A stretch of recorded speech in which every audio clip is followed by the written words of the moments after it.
Next, slightly good question, slightly good, decent. बताओ भाई, फटाक से करना है, 1 मिनट बहुत है इसके लिए। 1 मिनट में 10-12 सेकंड तो देखते रहा करो उसे,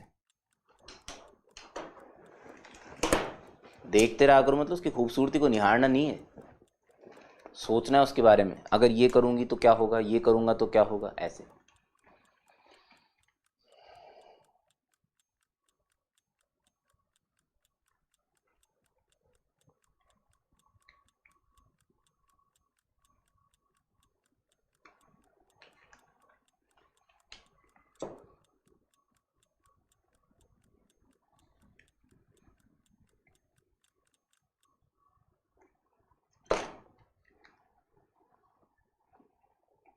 थोड़ा ध्यान से सुनिएगा मास्टर क्या बोल रहा है, ध्यान से। डिनोमिनेटर में जब भी एक से ज़्यादा कॉस अगर दिखाई दे, जैसे साइन और कॉस का फंक्शन आपको दिख रहा है इंटीग्रैंड में कि साइन और कॉस का है, और डिनोमिनेटर में अगर आपको एक से ज़्यादा कॉस नज़र आए, तो मैं अक्सर ये सजेस्ट करता हूँ कि सारे के सारे कॉस जो है ना वो कॉमन ले लीजिए। कॉस कॉमन लेने से क्या होता है, सारे कॉस, जितने कॉस आ रहे हैं ना मैक्सिमम सारे कॉस कॉमन ले लीजिए। रास्ते में जितने भी साइन आते जाएंगे ना, साइन, वो tan x में कन्वर्ट होते जाएंगे। इधर से जितने भी कॉस आएंगे जब आप उन्हें ऊपर उचकाओगे तो वो sec की पावर में कन्वर्ट होंगे। तो tan को t मानने से sec की 2 पावर dt में चली जाएगी। ये जनरल फिनोमिना है। यही सेम काम आप साइन को कॉमन लेके भी कर सकते हैं। जनरली जो थ्योरी में पढ़ाया जाता है वो tan और sec का क्रिएशन है। बट अगर इस क्वेश्चन की बात करें कि सर पढ़ाते कुछ और है, पूछते कुछ और है, हाँ तो भाई यही समाज का दस्तूर है, पढ़ाएगा कुछ और पूछेगा कुछ और। इसमें मैंने राइट साइड में देखा तो इसमें 1 + cot की टर्म्स में आंसर है।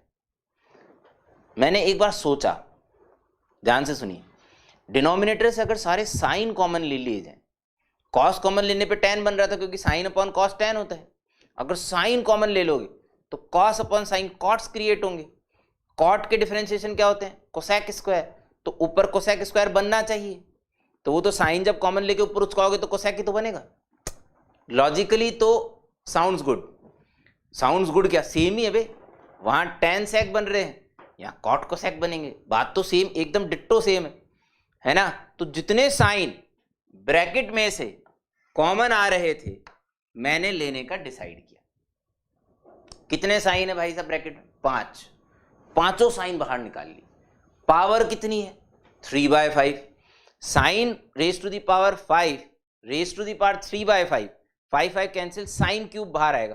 पहले से 3 साइन वेट कर रहे हैं, दिख रहे हैं क्या, अरे दिख रहे हैं क्या, 3 और 3 मिलके कितने साइन हो गए भाई साहब, 5 साइन, 6 साइन हो गए, करेक्ट है। अच्छा अंदर देख, 1 + cot raise to the power 5x raise to the power 3/5, ऊपर कितने कॉस हैं भाई, 4 कॉस।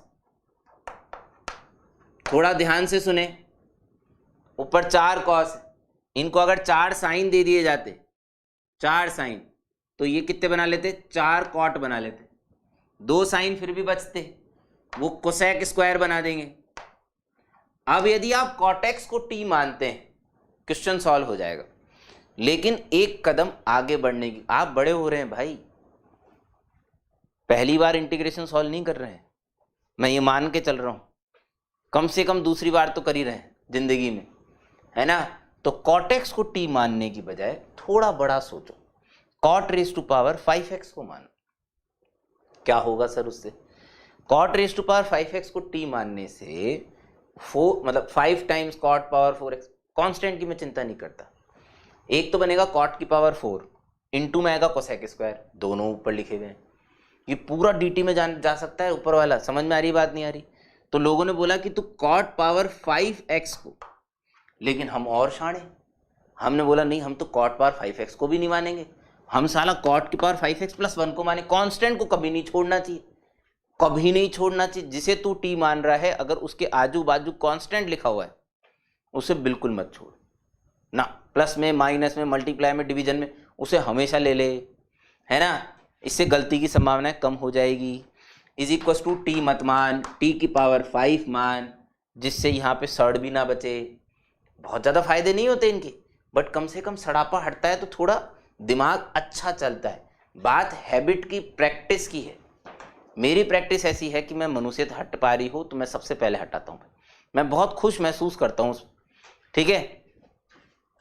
चलिए अब इसका एग्जैक्ट डिफरेंशिएशन कर लेते हैं। 5 cot raise to the power 4x, फिर cot का differentiation minus cosec square x dx will move into 5t की पावर 4 dt।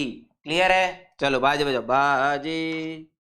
सही है, ये माइनस चला जाएगा उधर, चलो ऊपर बन जाएगा माइनस, ये पूरा चला गया, t की पावर 4